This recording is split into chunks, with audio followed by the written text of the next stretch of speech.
Hello and welcome to week 4 of EDU 509. This week we are focusing in on the 6 R's. So just a little bit of a review from week 3, some paper thoughts and pointers. Overall, excellent work. Thank you to everybody that made sure to communicate if it was going to be late. One quick pointer on D2L, it very much likes to mess with formatting. So please double check your upload after you do it. If you notice that things are moved around, you can attach a PDF. That'll work as well. PDFs generally don't have their formatting messed up as much by D2L. I don't know why D2L does it, but it's consistent enough that I wanted to make sure I brought it up. So if you saw that I took off some points for formatting, but you believe you had it right, you can send me the original doc and I will absolutely regrade. Next, we're going to look at how can what we know about the brain impact institutional structures and policies as well as daily practice. So our theme is the 6 R's of educational practices: relational, relevant, repetitive, rewarding, rhythmic, and respectful. This week, you're watching this video, responding to it on discussion board. You'll read and view some websites and articles plus a video. So discussion board 1 will have this interview, principles, mission, trauma-informed schools, responding to 5 questions and then dialoguing with at least 2 peers. And for this one, you're going to review the week 4 reading on the 6 R's. And then you're going to select one of the remaining readings for this week to respond to the questions. So please note the 6 R's, if it will open, is this one.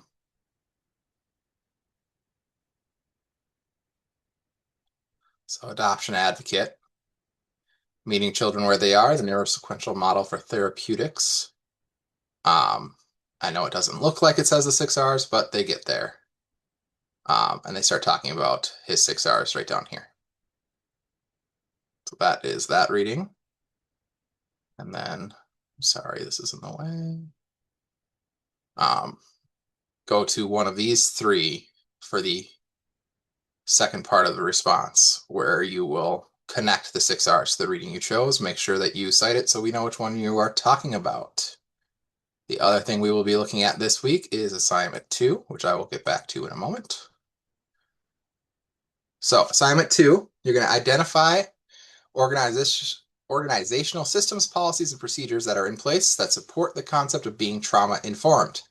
The purpose of this paper is to analyze your organization.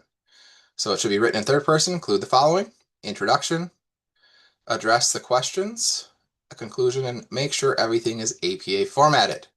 2 to 3 pages of written content should be plenty. But you're going to look at how does your mission or vision of the organization guide the response to student or client trauma? What resources are available to teachers, staff, faculty, and/or organizational leaders to recognize and respond to those impacted by traumatic stress? In what ways is your organization intentionally providing evidence-based interventions and access to services for students affected by trauma? Identify any gaps in the organizational structure that might be potential barriers to being trauma responsive. And if there are any gaps in the system structure, what recommendations do you suggest to bridging them? So use website or any other published content to try to answer these questions. You absolutely use your own experiences. If things are completely lacking, discuss that. So if you don't see that they're intentionally providing evidence-based interventions or access to services for students affected by trauma, talk about that. Talk about what you don't see happening or what you do see happening for students affected by trauma that is not evidence-based. Remember that the syllabus has the full expectations as well as the rubric. I don't think there's anything else missing from that. This is due Saturday at midnight. Please email me ahead of time if you will not be able to get it in time. Otherwise, the question for this week is, which of the 6 R's stands out to you before reading about them?